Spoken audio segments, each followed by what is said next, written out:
The Punisher, Season 1. It's about time I talk about this, right? I apologize it's so late. There's a good reason for that. I didn't really want to talk about this on my channel. It was tough. Something that's happened that made it really hard to get through this show. Here's a video explaining everything.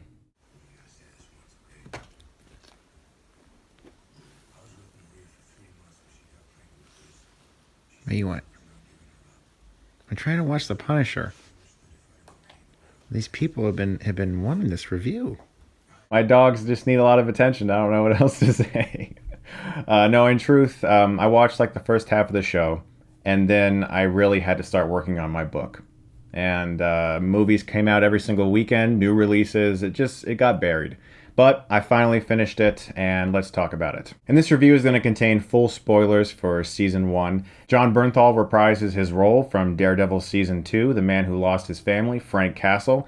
He's on a revenge path, looking for the men responsible, which also uncovers a bit of a conspiracy that was hidden for a long time that traces back to his roots, leading him to some very horrible discoveries. Now let's talk about the good first. Jon Bernthal is incredible in this role. He seems almost built for it. Even in scenes that are supposed to be more lighthearted, it seems like he's 2 seconds away from having a complete breakdown.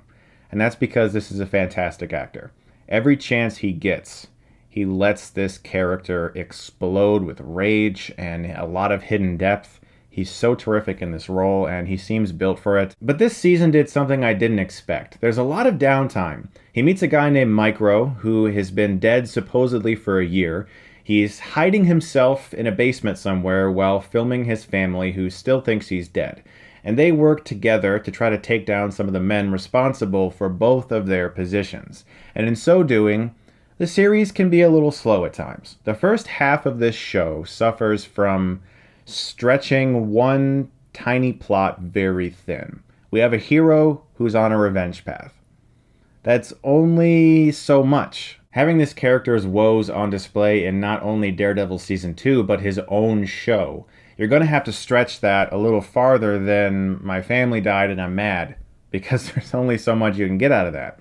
And this season does do a pretty good job of giving him compelling reasons to be relevant. But the first half of the show does take a while to get going because you're watching a show called The Punisher, and while the pilot episode does have some very satisfying moments and sets up this guy pretty well, the next few episodes take on a lot of baggage with a character named Madani and all of her backstory and her partner, and then you have Micro's family and Micro himself, and you have the corruption that's going on that's also connected to Frank's past and his military life, and all of this comes to a head towards the last half of the season when it really starts to pick up. But that first half is a bit slow, and I was kind of waiting for the Punisher to punish some people.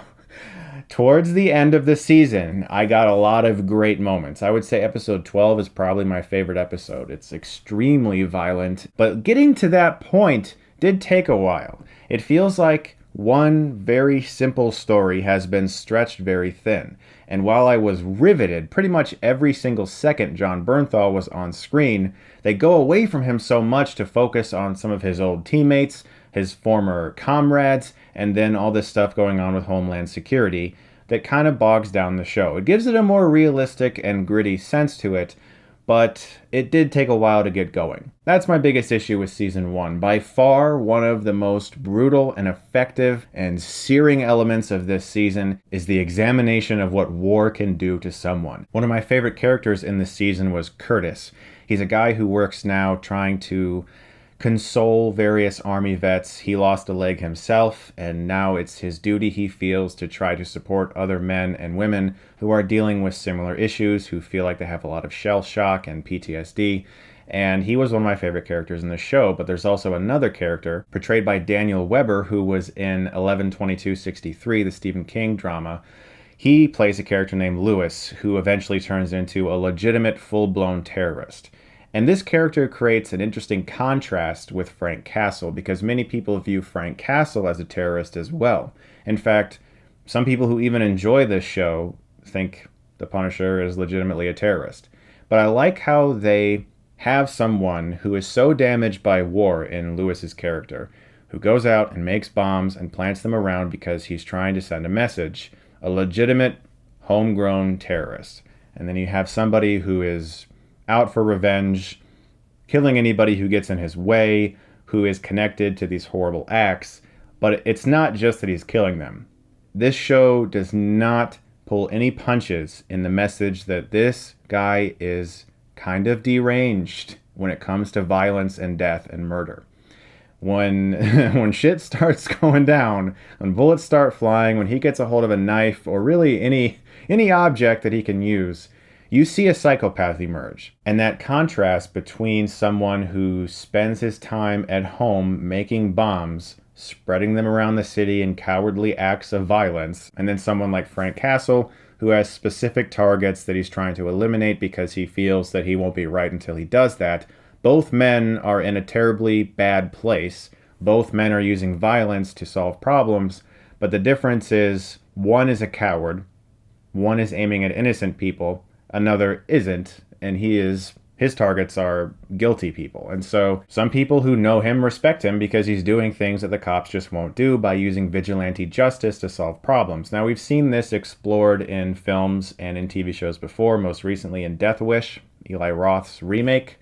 And sometimes the message is muddled by this, we have to make an entertaining action movie sense that a lot of directors like Eli Roth take when they make a film or a show about a vigilante.